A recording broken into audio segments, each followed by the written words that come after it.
Hello friends, આજે આપણે વધારે એક સ્પ્લિટ ફેઝ ઇન્ડક્શન મોટર જે સિંગલ ફેઝ મોટર છે એની વાત કરવાના છે, જેનું ટાઇટલ છે capacitor start induction run single phase motor.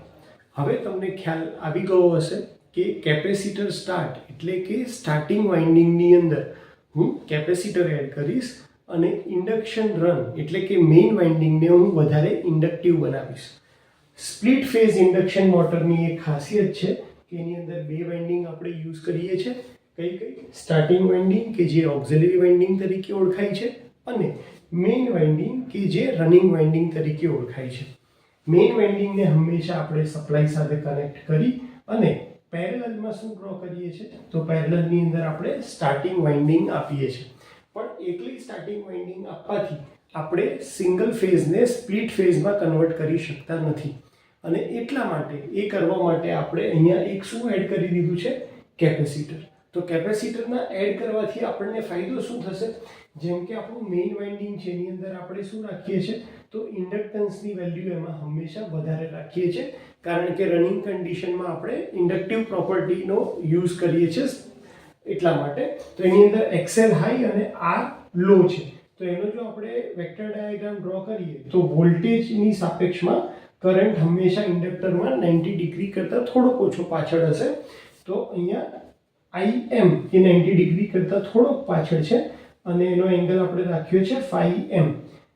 સ્ટાર્ટિંગમાં જે આપણે સ્ટાર્ટિંગ વાઇન્ડિંગ જે લીધી છે એની અંદર આપણે આપણો પર્પસ આપણે શું રાખીએ છીએ કે ઇન્ડક્ટન્સની વેલ્યુ બને એટલી લો રાખીએ છીએ, રેઝિસ્ટન્સની વેલ્યુ હાઈ રાખીએ છીએ અને સાથે કેપેસિટર પ્લેસ કરીએ છીએ. હવે કેપેસિટર પ્લેસ કરવાથી આપણા સ્ટાર્ટિંગ કરંટ શું થઈ જશે? કારણ કે કેપેસિટર હંમેશા લીડિંગ પાવર ફેક્ટર ઉપર ઓપરેટ થાય અને એટલા માટે આ જે કરંટ છે એ લીડિંગ પાવર ફેક્ટર ઉપર ઓપરેટ થશે અને તમારો વોલ્ટેજ કરતાં કરંટ આગળ હશે. અને જો ટોટલ કરંટની વાત કરીએ તો બંને કરંટ ક્યાં ભેગા થાય છે? અહીંયા. તો આમ કરવાથી તમે કરંટને બે ભાગમાં સ્પ્લિટ કરો છો અને તમને બે ફેઝ મળવાથી તમારું રોટેટિંગ મેગ્નેટિક ફિલ્ડ પ્રોડ્યુસ થશે, જે તમારા આ રોટરને ફેરવવામાં મદદ કરશે. તો મેઇન વાઇન્ડિંગ એટલે કે રનિંગ વાઇન્ડિંગ હંમેશા એક જ વાઇન્ડિંગનું બનેલું છે અને સ્ટાર્ટિંગ વાઇન્ડિંગની અંદર કઈ મોટરની વાત કરીએ છીએ આપણે? Capacitor start. તો કેપેસિટર સ્ટાર્ટ મોટરની અંદર સ્ટાર્ટિંગ વાઇન્ડિંગની સાથે આપણે કેપેસિટર અને જોડે જોડે શું મૂકીએ છીએ? Centrifugal switch.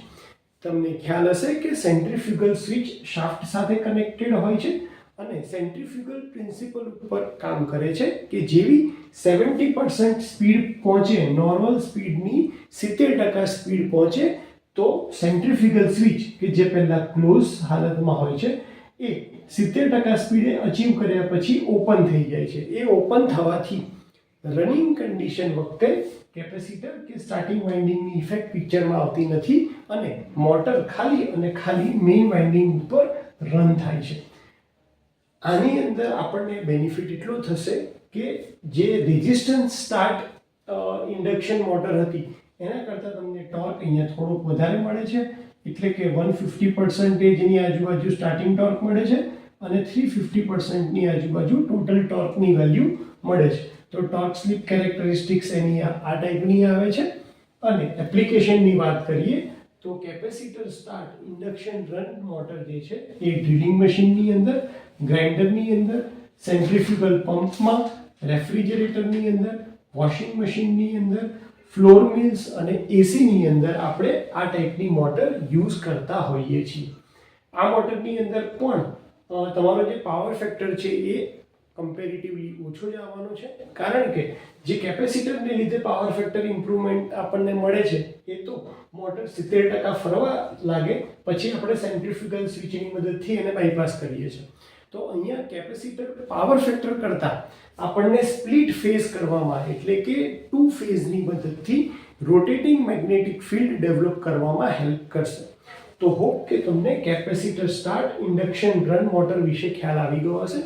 મારી તમને એક એડવાઇસ છે કે જ્યારે પણ સિંગલ ફેઝ ઇન્ડક્શન મોટર તમને પૂછાય ત્યારે તમને કોઈ એક સ્ટાર્ટ આપ્યું હશે અને કોઈ એક રન આપ્યું હશે, જેમ કે અહીંયા કેપેસિટર સ્ટાર્ટ અને ઇન્ડક્શન રન.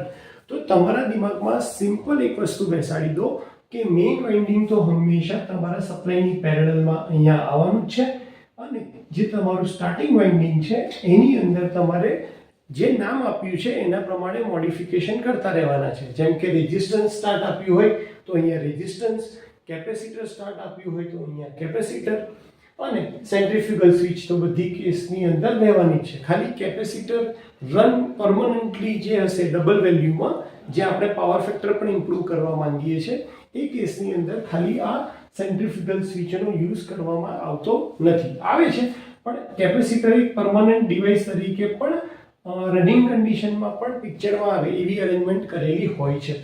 તો મેઇનલી આ રીતે આપણે કેપેસિટર સ્ટાર્ટ અને ઇન્ડક્શન રન મોટર ભણ્યા.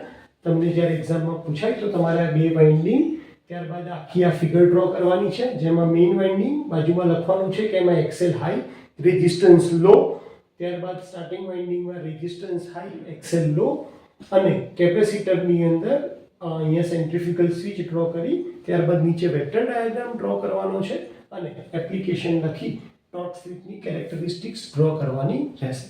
હોપ કે તમને ટોપિક ખ્યાલ આવી ગયો હશે. શાંતિથી સાંભળવા માટે થેન્ક યુ સો મચ.